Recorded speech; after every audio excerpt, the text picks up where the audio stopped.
Good morning. We are the Mountain Vista Unitarian Universalist Congregation of Northwest Tucson. We extend a very warm welcome to you, whether you are here at long last in our beautiful new home, or whether you are joining us from your comfy home, wherever that may be. This is our first hybrid multi-platform service, a new kind of ministry, which is the way forward, providing a way to include those who are not able to be present physically with our service. Please know that you are all sincerely welcome here. We are better and we are stronger because you are here and because we have this opportunity to share. I'm Deborah Roberts, a pastoral associate here at MVUU. This congregation is served by the Reverend Dr. Samantha Wilson, and our music director, Chris Tackett, is tinkling the ivories of our fabulous new piano today. My fellow PA, Derek Contreras, also is making a cameo appearance. Hallelujah! Woo-hoo! Yippee and yowza! Unglaublich, incroyable, increíble, unbelievable. After 4+ years in diaspora, this is our first service in our forever home with a live, albeit limited audience. A joy that we hope to share with those of you who are joining us remotely. What a thrill it is. I'm tearing up to be here in this building. There is so much to be happy about. And there's so much to be happy about, and both a building dedication and a grand celebration are in the planning stages. However, though we rejoice in our good fortune, I am sure that many of you join us today with heavy hearts because of what is going on in Ukraine.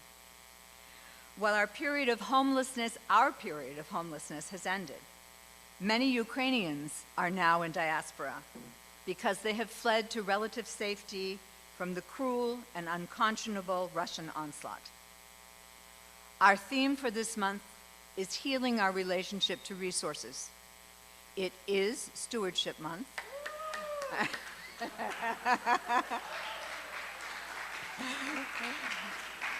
And we will be talking about giving in many different ways. One of the things that has struck me in the coverage of the invasion of Ukraine is how ordinary people in neighboring countries, especially Poland, have opened their arms to Ukrainian refugees, providing them with a place to stay, food, and the bond of human understanding. Even though they may not have much themselves, they are offering whatever they can to allay the suffering of their fellow humans. People around the world are booking stays at Airbnbs in Ukraine. Though they have no intention of keeping these reservations, this action provides a much-needed influx of cash to Ukrainians who desperately need it. We often talk about the collective effort, about how the contributions of many working in concert lead to fantastic results. This church is a fine example of that.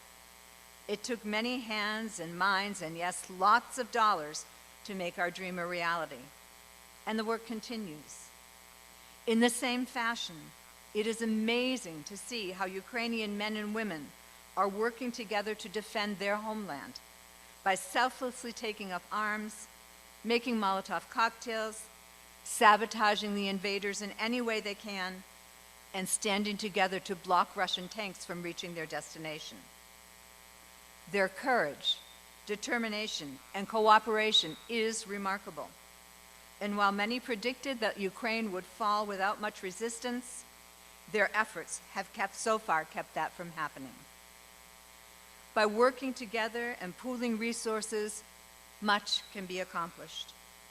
At a time when we may struggle because it seems that the inherent worth and dignity of all people is not being respected by those who perpetrate the war, our first UU principle, may we keep in mind our sixth principle, the goal of world community with peace, liberty, and justice for all.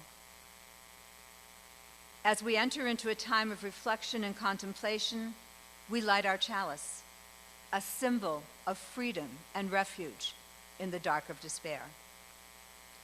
This reading is excerpted and slightly adapted for UU purposes from a poem by Robert Franklin Skillings. I have received a precious gift. No mortal tongue can speak it. The like is ready now for all who diligently seek it. I can but sing the praise of those from whom I am receiving. As they give themselves to me, how can I keep from giving? To love the world with all my heart, and as myself my neighbor, I mean to strive with all my might, and to this end will labor. And may I never faithless prove, but always be believing. For when I think of this great love, how can I keep from giving?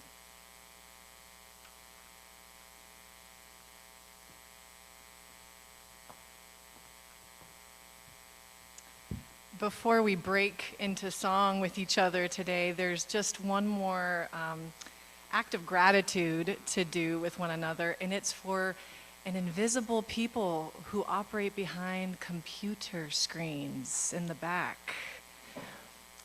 There are so many people who made this a possibility.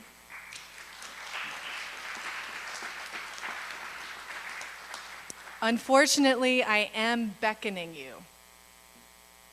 Come, whoever you are, specifically the two of you behind the computer screens. Cue music.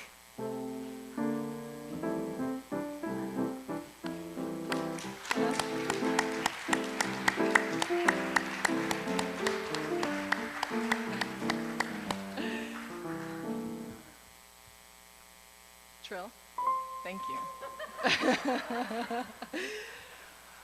The reason we can come together today is because of the hours and hours and hours and hours that you two have spent alongside Todd McNeely, making that system a system that could work for all of us, whether we are in person or online.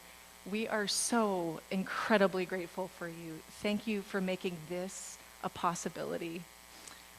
We bring you gifts. Who wants pink?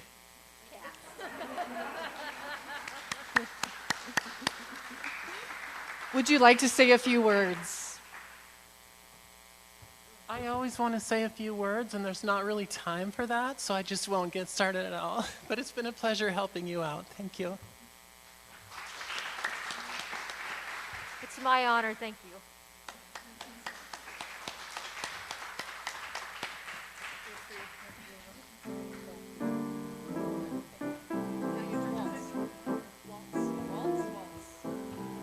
There you go.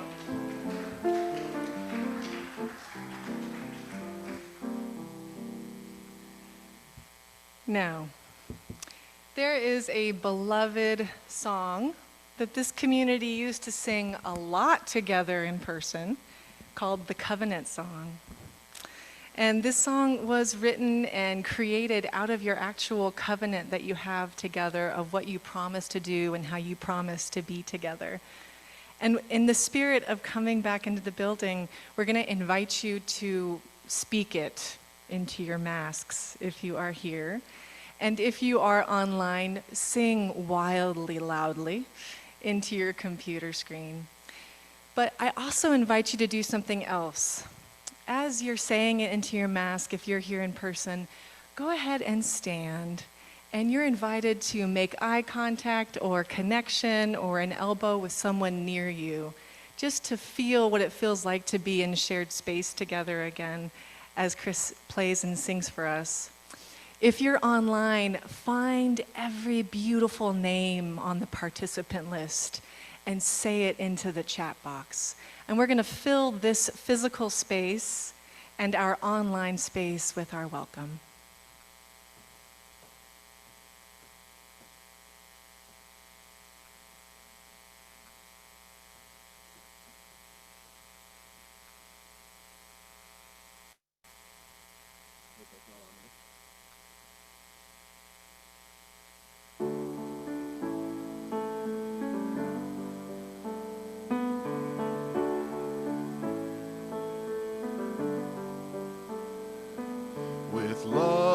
as our guide, we covenant to welcome the stranger, encourage one another, honor diversity, and ask questions lovingly.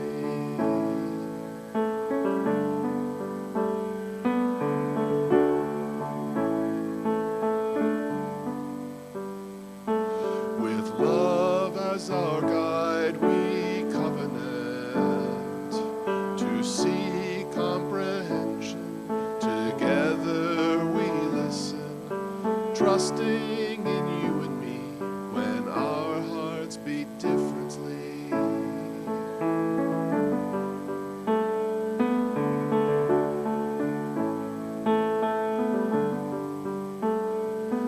With love as our guide, we covenant to keep faith and remain as we begin again, as we light our chalice fire. To this we aspire. We aspire.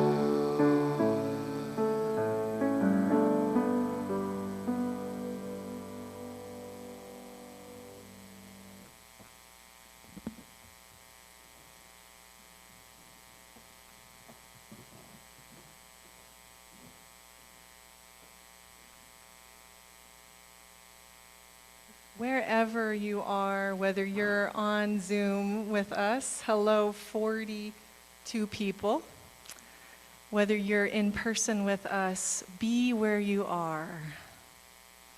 I'm inviting each of us to be exactly in the space that you are in, knowing that wherever you are, whether you are here or there, you belong. Sit in the way that feels like goodness to you and breathe for a moment.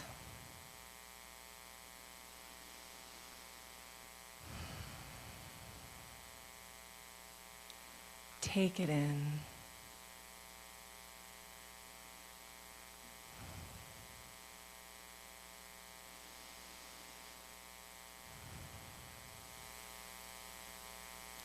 Come be in the ritual of a weekly pause, a commitment to remember what you promise yourself and what you promise others, a weekly moment to sit in gratitude,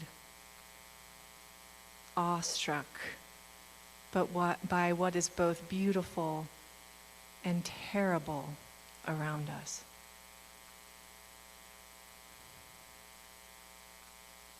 Come into this weekly resistance to numbness.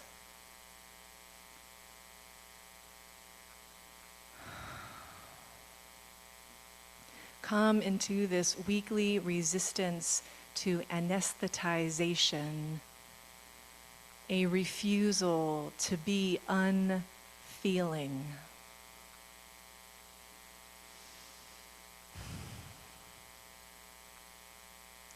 Come into the practice for once each week of choosing to feel more and to feel deeply.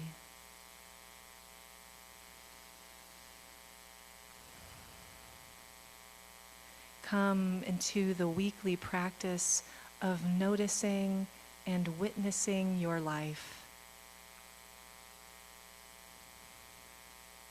And from the resource that is your own being, witness the others.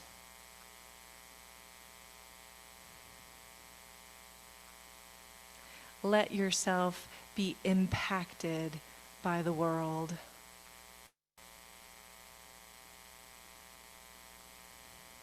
Remember a moment 2 years ago, a fated flower communion that was our last time gathering in physical space. Remember the phrase we used that all of us needed all of us to make it, from the Pastor Soto.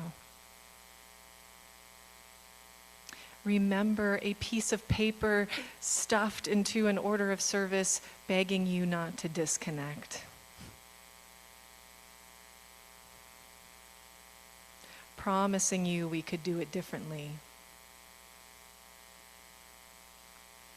Breathe in that we did. Breathe in that we can. Breathe out that we will. May the resources of our being, the lessons we have learned through years together, resource us into this future. Come, be together. Amen.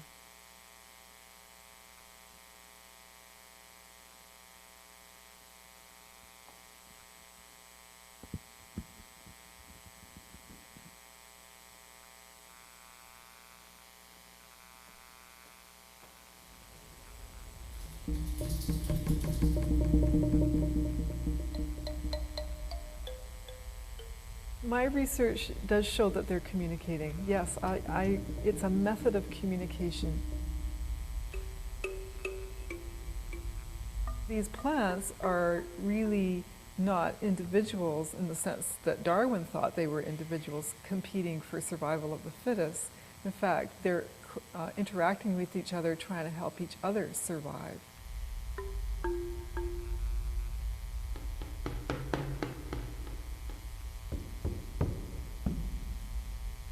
Well, I'm a forester, specialized into looking at below ground communities. We found that these fungi actually will connect one plant to another plant.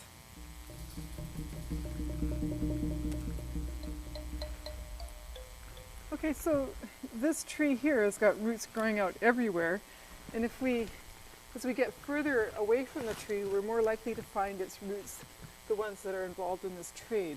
This is where the fungi hunt or scavenge for nutrients. So the tree sends down its carbon, it goes through the root system and through into these fungi, and there's an interface between the root cortical cells and the fungal cell that's wrapped itself around that cortical cell, and that's where this exchange goes on. So meters away, you can have a plant connected to another plant, and they're just shuffling carbon and nitrogen back and forth according to who needs it.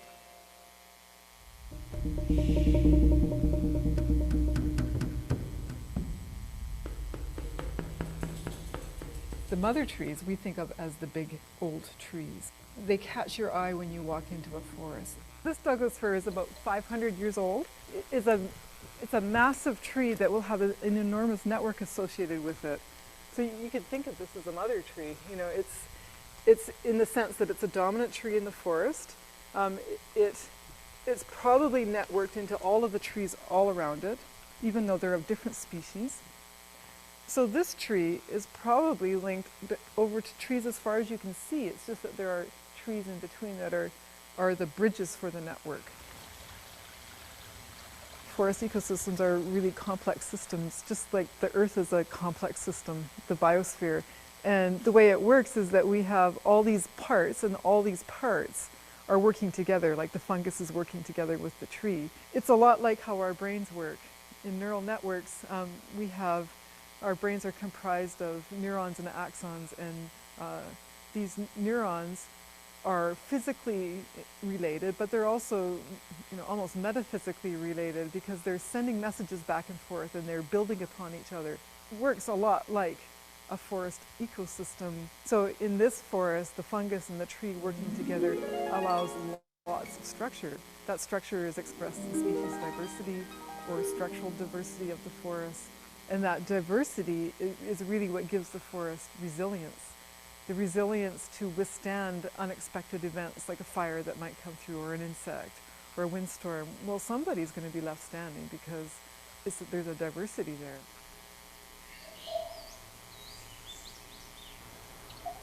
Simhayet dawayu. Nawap spihanak stawotsogu. Gadlan simsyan dawawatku. Ganhada dipdixu. Bilhamne wasnoyu. Indoix and Squamish. Indoix and Slewatu. Laxiupum. Intuwilixaw Gelxu. My name is Simhayetsk. I'm Simsian from the Gitlan tribe, the House of Spihanaks, Ganhada clan. One of the really interesting things about the Mother Tree Project is how these communities are connected with each other at each of these sites. We get to demonstrate the connections of these mother trees below ground with each other and forming communities. And this is something that we have known in our Aboriginal science for thousands of years. So we're demonstrating the Aboriginal knowledge. We're showing the validity of its existence, the complexity around these forests or in these forests, particularly in the ground. We get to see these interactions of these species below ground and look at how they transfer nutrients and how they engage exchange and communications, something that we're familiar with in the Aboriginal world for sure. When the roots are all connected below ground, it's like our communities. When we're all connected, it keeps us stronger. And so the forest is stronger when these trees are allowed to have those connections with each other.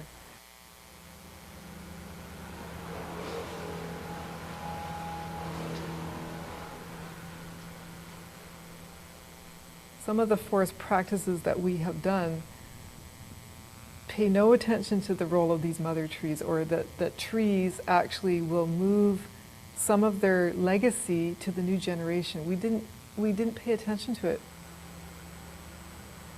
Instead, what we did is we went and cut down those trees after they died so that we could make 2x4s out of them. And we didn't give them a chance to give back to the community, I don't think.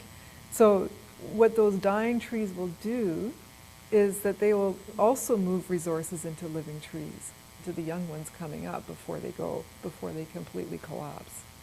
So it's a transfer, like a passing of the wand from one generation to the next, if we allow it to happen.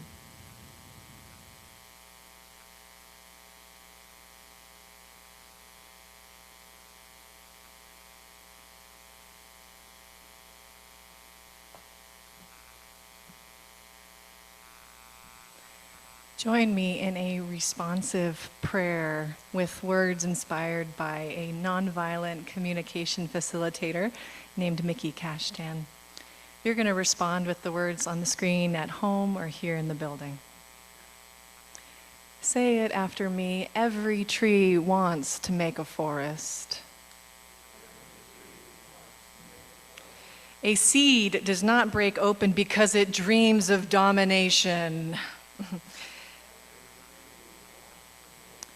But because of the connected embrace of another's darkness, the unconditional warmth of another's sun, the flow of water from another's sky. When saplings grow, they are not kept small by another's shade. They are held in the embrace of another's protection. They gather strength by another's willingness to be strong alongside them. Every tree wants to make a forest. When old trees die, they do not hold themselves back in self-preservation. Instead, they let themselves fall like leaves, releasing all they can to all those they can before they are gone. And when the mother tree falls, it is generations in the making. It takes the shape of a rooted butterfly whose great metamorphosis only happens at the end.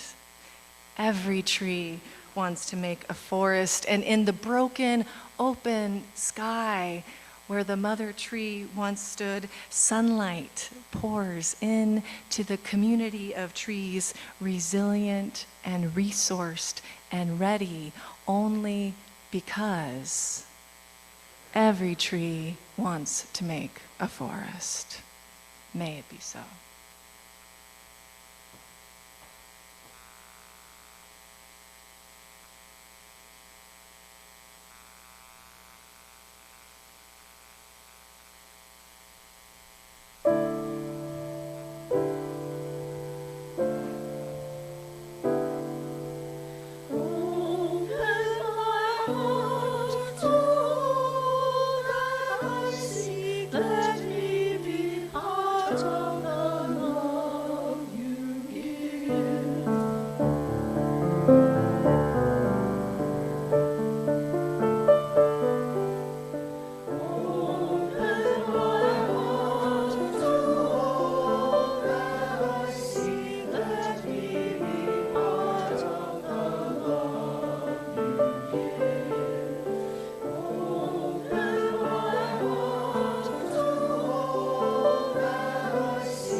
I'm Chuck Tatum.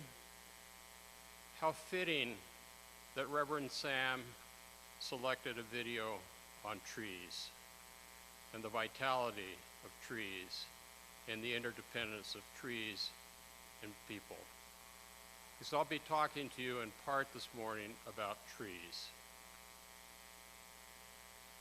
MVUU's mission is to build an open-hearted, welcoming community where we work together in covenant to transform ourselves and our world through love. One of the tenets of this mission is to bring more love and justice to the world in covenant with impacted people. We have done so every Sunday for many years when we have contributed to our woven basket collection. Your donations support a wide variety of charities and justice initiatives. This is great.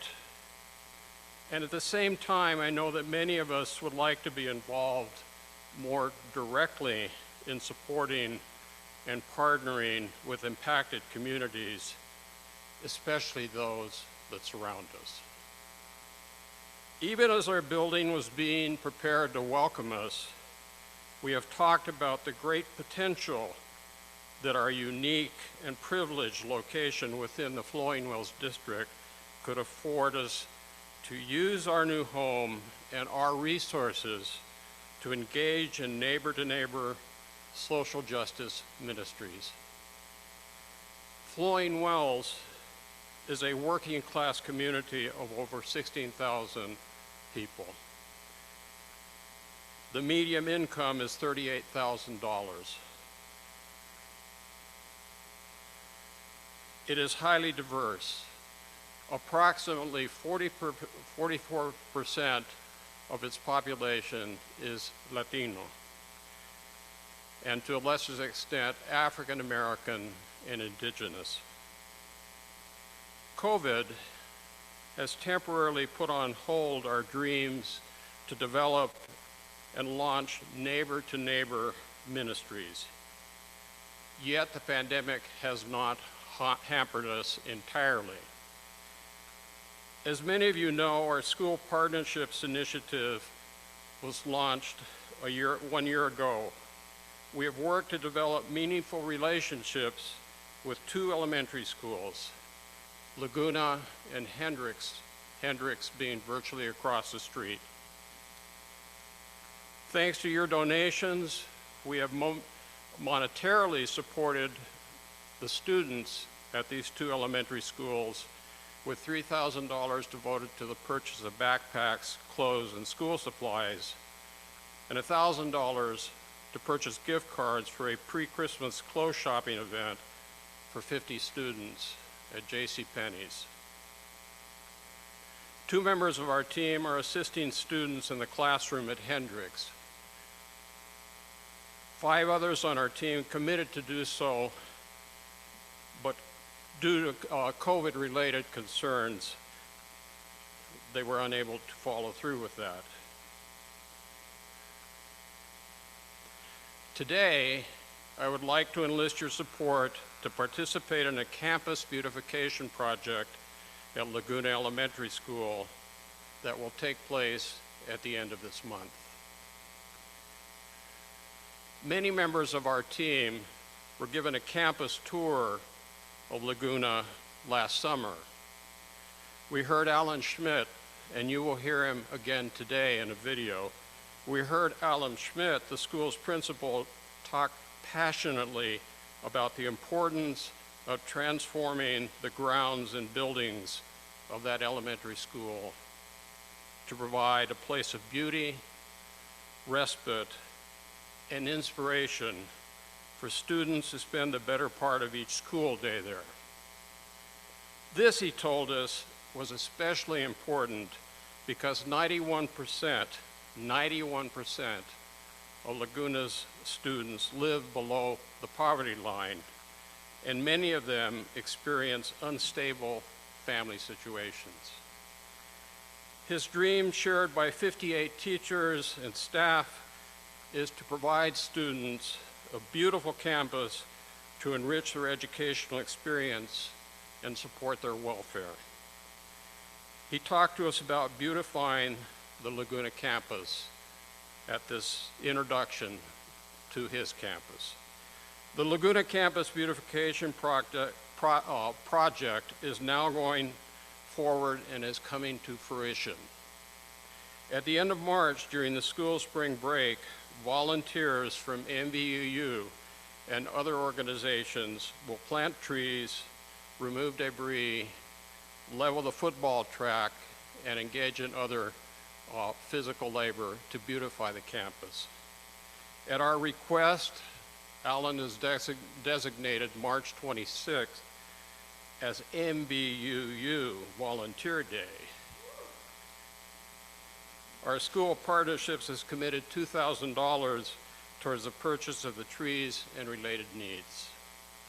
This morning, I am appealing to you who are able to spend a few hours of your time, but as importantly, physical labor to help beautify Laguna's campus.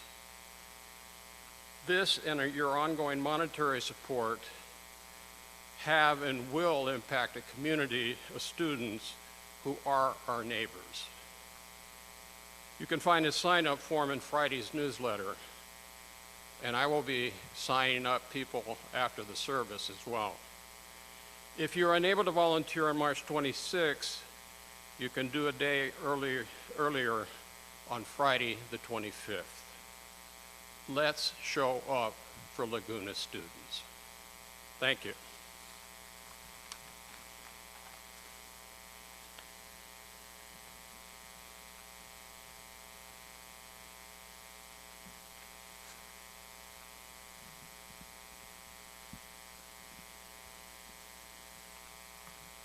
I'm Ann Tatum. Our Flowing Wells School neighborhood is a diverse, multi-generational community with many members who are stressed with problems of poverty, reflected in food insecurity, a lack of appropriate clothing and school supplies, and unstable housing situations. While Laguna Elementary has a 90+% Title I poverty level population, Hendricks Elementary, literally across the road from us, on the other side of the light, has a 70% Title I student body. These children do get breakfasts and lunch through the schools federally funded. And Hendricks is where I tutor every Tuesday morning. It really is about the students. Although I help them catch up in their language arts work, due to the fact that some are English language learners, or they may be children who are having difficulties staying focused for various reasons, some biological, some social, what's going on in their families. But they all really like to be known and be noticed, and I'm sure it's the same with the children at Laguna. Alan Schmidt at Laguna said that these children may have family difficulties at home, a chaotic life. Maybe they even stay on couches in the homes of friends and relatives for a few weeks at a time. He wants to make his school a place where things are positive and bright, clean and orderly, friendly and encouraging. Hendricks is an upbeat place, friendly administrators, teachers and staff, a well-planned and efficient schedule, and it's a positive atmosphere for the students. I know because I go there. A newer facility, Hendricks, has amenities that are lacking at the older Laguna School campus. The tree planting and schoolyard cleanup at Laguna is an important change to mask the noise from the highway and railroad, which are both on the edge of their campus. And it will create an attractive place where children can run and play on level ground. We hope you will consider volunteering on March 26th. Thank you for listening.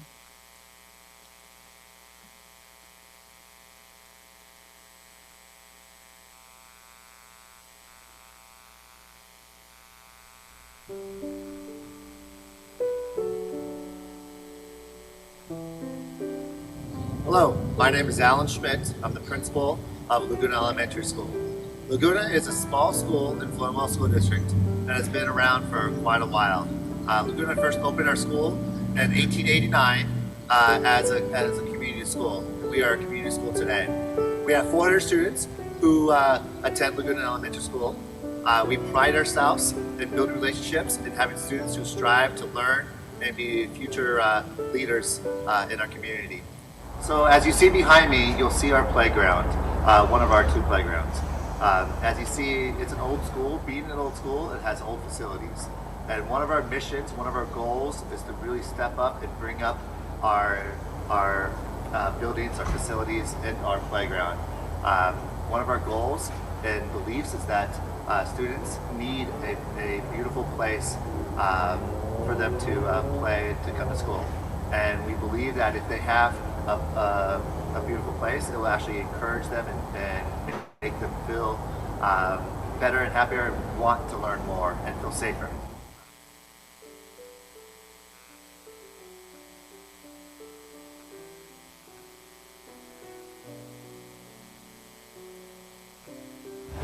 So I'm standing at the edge of our property. As you see behind me, there's a dump zone.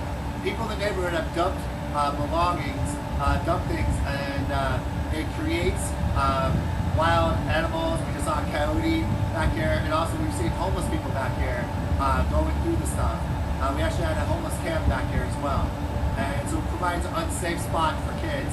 So one of the project goals is to clean up the area behind me in order to create a safe space for kids to play. So every kid that's on our playground at lunch in the morning every single day, and then sees this entire area full of trash.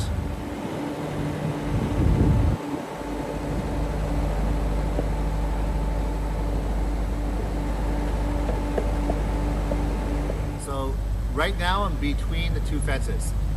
We put up a large fence to block a lot of the issues, but if you see, there's a couple spots that people have cut into the fence.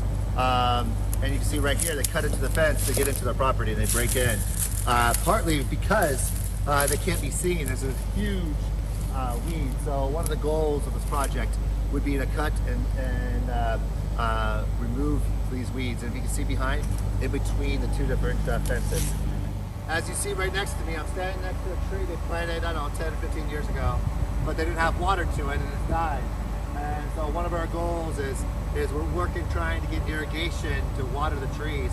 One, you can provide healthier tree and to prevent trees from dying. So that's one of our goals, is to plant trees, but not only plant, you can get them water so they don't die, as you see. And then I'm going to walk over here. You can see our football track. It's covered, it's overgrown, it's covered in weeds, and as you can see, we'd like to put down DG, decomposed granite, on the football field. That will provide a surface to prevent the weeds from going in. And so the first thing that we would want to do is scrape it, clean it, level it, to make sure it's just a flat surface. Because right now it's kind of concaved and it's not an even surface, so it's unsafe.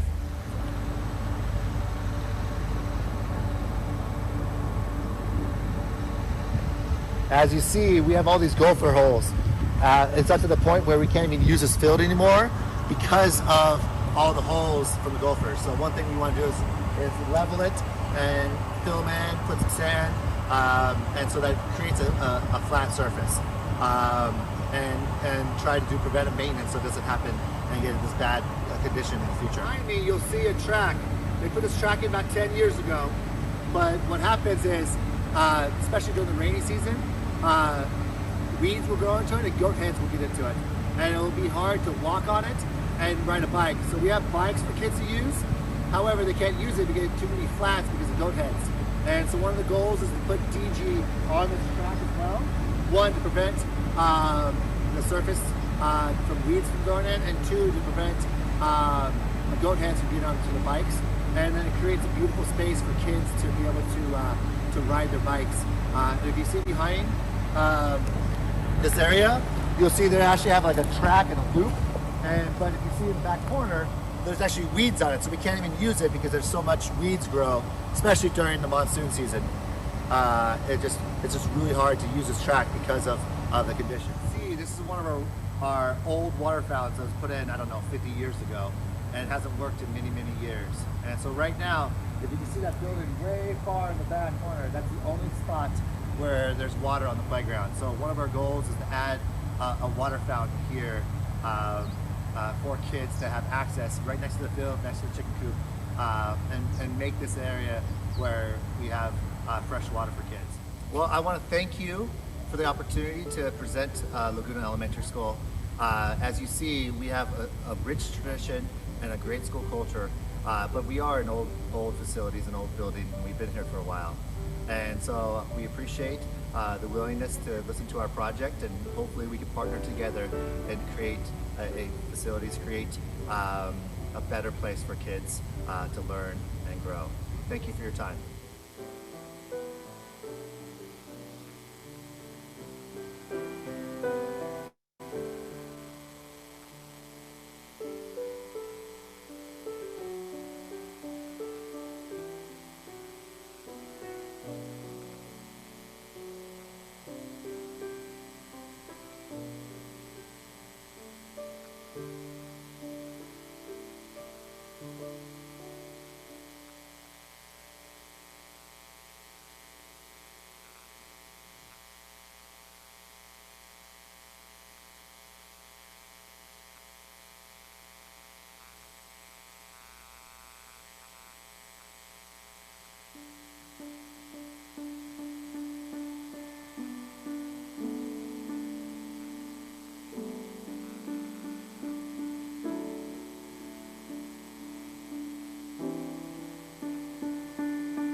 Sixth grade science camp. I love science camp. I love science camp because camp counselors are always cooler than your parents and always cooler than your teachers. And you do all these cool things and you learn all these cool ways of being and you get to camp out. It's very, very exciting. So there I was, as they like to say, sixth grade science camp. If you do the math, it was in 1999. Don't do the math. And we are out in the woods together. And we are moving with this really hip counselor. And this counselor, does the very scientific thing. Observations. What's happening here? And so all of us little sixth graders are looking at these big, beautiful trees. And we're making assumptions, well, trees are growing. No. We're playing. No. Guessing over and over again the wrong thing until the counselor leans into our ear and says, "There's a war going on here." He explains to us that the trees, these majestic beings, were actually at war for resources. And they were fighting each other for water, and they were fighting each other for sunlight, and notice which trees would win. Now, little sixth grade Sam was taking in a story about how resources operate, wasn't I? And all the little sixth graders around me were learning a certain understanding about the distribution of resources that allow people to live. And the distribution of resources was predominantly about competition. Now, little did we know at the time, sixth grade Sam certainly did not know that just 2 years prior, Suzanne Semmerd, who we had seen earlier, was doing her doctoral research on the fungal connections between trees underneath the ground. Unfortunately, my camp counselor did not read that edition of Nature magazine, which was marked across the front, "The Wood Wide Web." Do any of you remember this? Were you around in 1996? Too young? Bill Casey doesn't remember. No one online remembers. I see some chatting. No one remembers. You're too young. It's okay. 1997, she was experimenting and understanding what connections were taking place beneath the ground, and she was frankly laughed at. This woman, scientist from a family of loggers, was very interested in what could actually make the industry of logging more effective. She was convinced, being a person who loved the forest, that the long stands of trees with equal amounts of sunlight and equal amounts of water were actually not the best way to grow a crop. And she was convinced that when you separate people out, I mean trees, out from each other, that they are not their most resilient. Actually giving each other these equal amounts of sunlight and these equal amounts of water and separating them out made them weak and fragile. You were under-resourcing them. What she learned, and that we know today, is that trees are not just competition, although they can betray each other. They are also cooperative.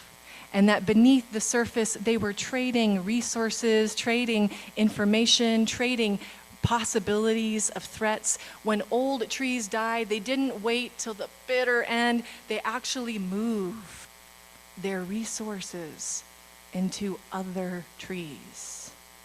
There was something more complex than competition. Yes, above ground, it looks like sunlight and competition, but beneath the ground of a community, resources are being transferred. Now, I think this is a brilliant metaphor for Stewardship Month. Could you see that coming? Okay. We have a hard time with our stories about money. Who has a hard time talking about money? Thank you, Lee. Really, is that it? Honestly, you are all that evolved. Thank you, Bob, Sherry, everyone online. Thank you, Deb. God, thank you. Yes, we inherit stories about money. Now, I know I have shared with you some of the stories I have inherited. I am a child of a grand disownment from a millionaire grandfather. It's a very dramatic story. What I learned from the experiences of disownment is that money is power. And what I learned from watching my own parents work very hard at many jobs is that somehow money is only like worth it, only yours if you worked really hard for it, right? Like if you actually enjoyed what you were doing, or it came easeful to you, or it felt like beauty, maybe you didn't really earn your money.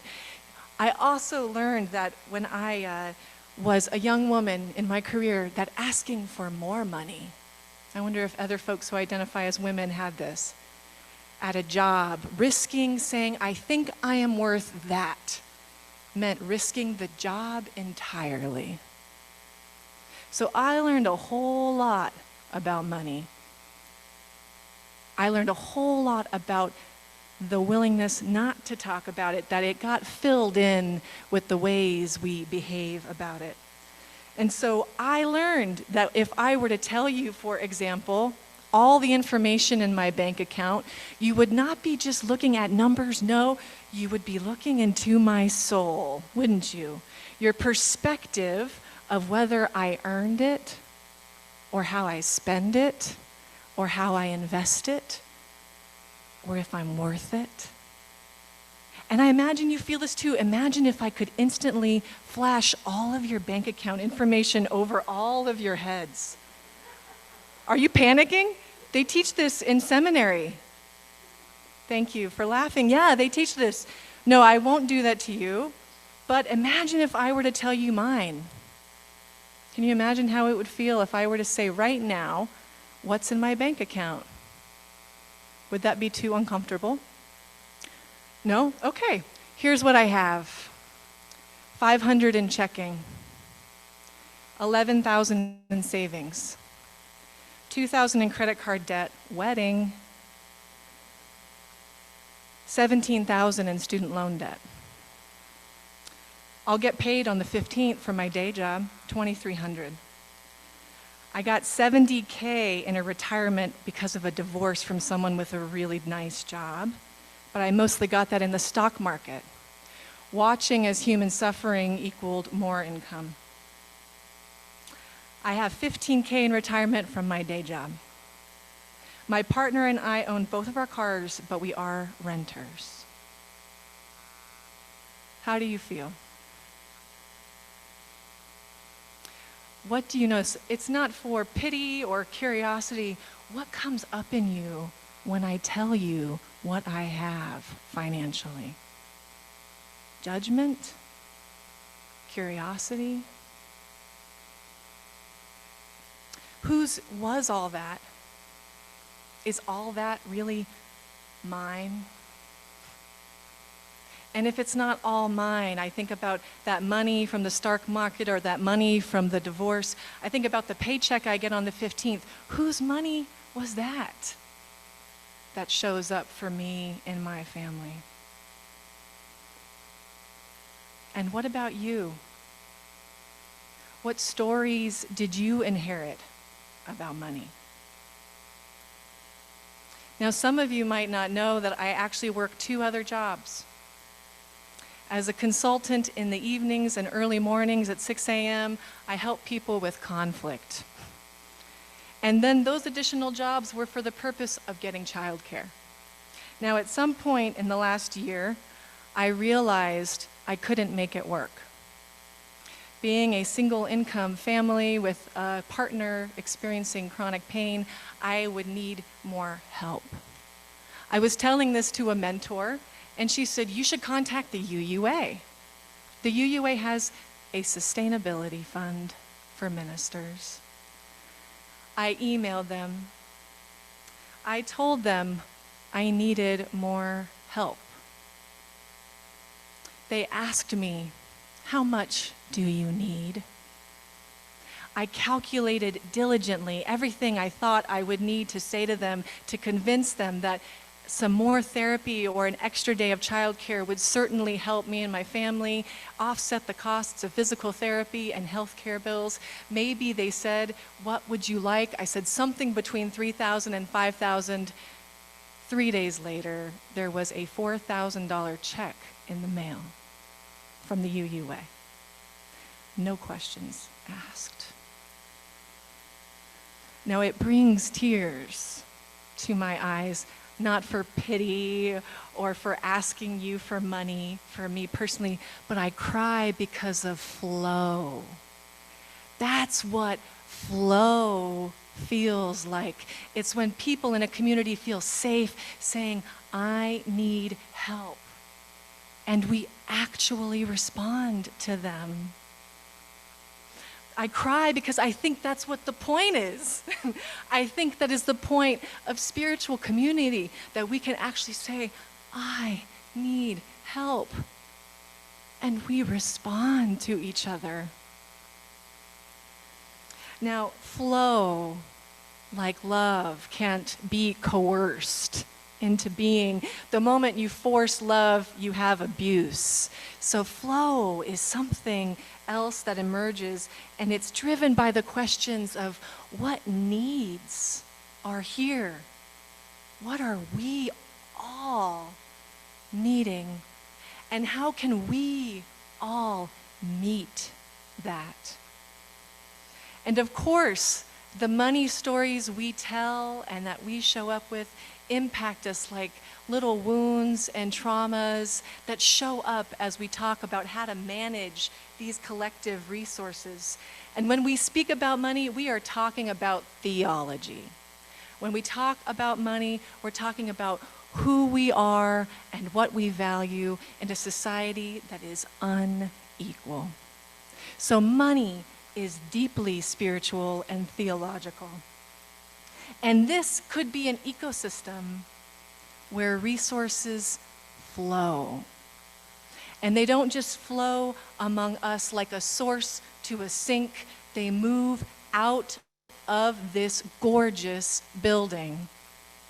And they flow and they move and they say what are our needs for belonging, our needs for security, our needs for transparency, our needs for beauty, our needs for a sense of shared vision, shared future, and shared possibility, and will we meet them?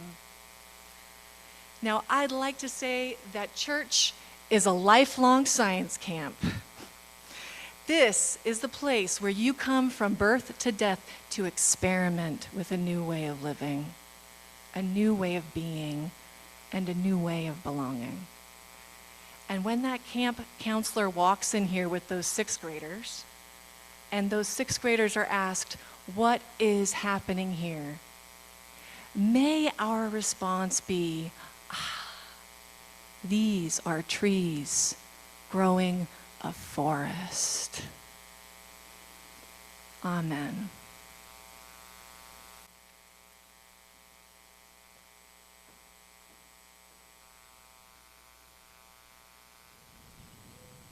When I was a boy each week, Sunday we would go to church, pay attention to the priest.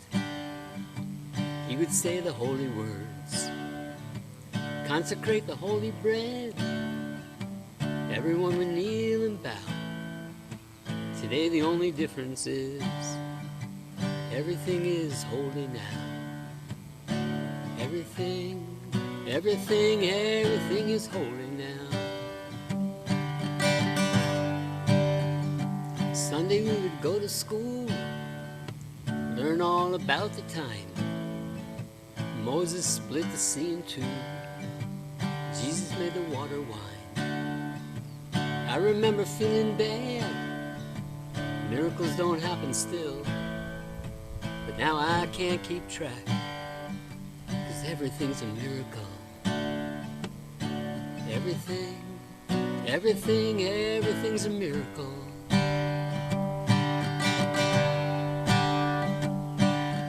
Wine from waters not so small, but an even better magic trick said anything is here at all.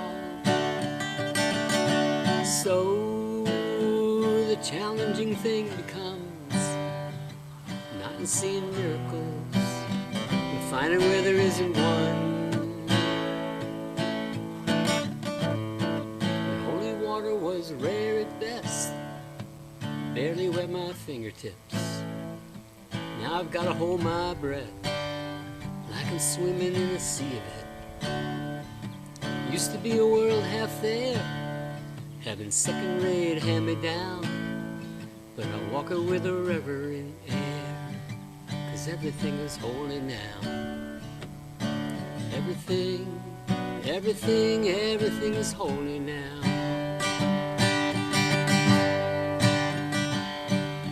Read a questioning child's face, say it's not a testament, that'd be very hard to say. See another new morning come, say it's not a sacrament, I tell you that it can't be done. This morning outside I stood, saw a little red-winged bird, shining like a burning bush, singing like a scripture verse. Made me want to bow my head. I remember when church let out, how things have changed since then. Everything is holy now. Used to be a world half there, having second-rate hand-me-down, but I walk it with a reverent air,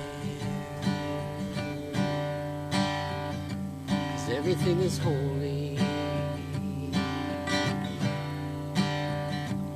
Everything is holy. Everything is holy now.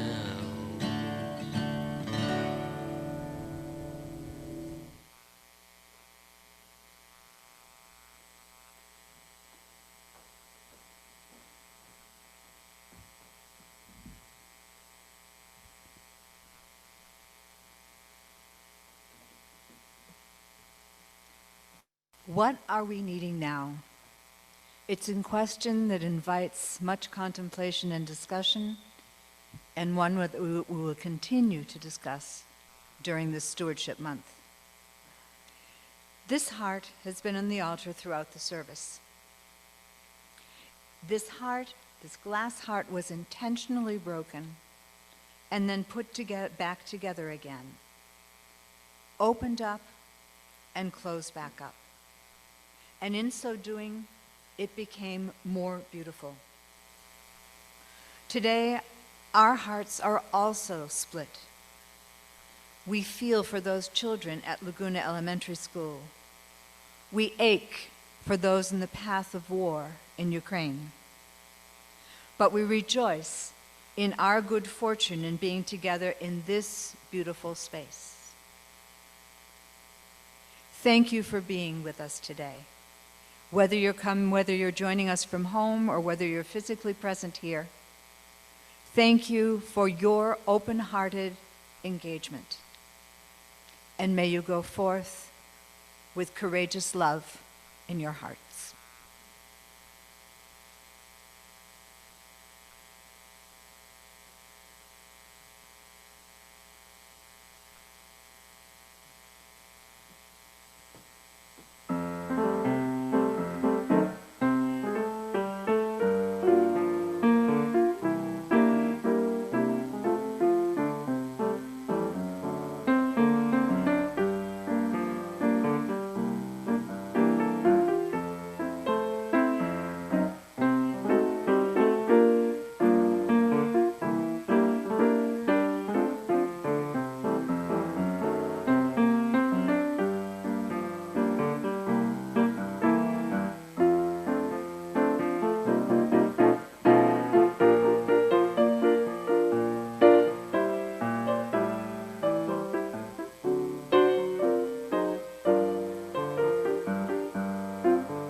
We did it.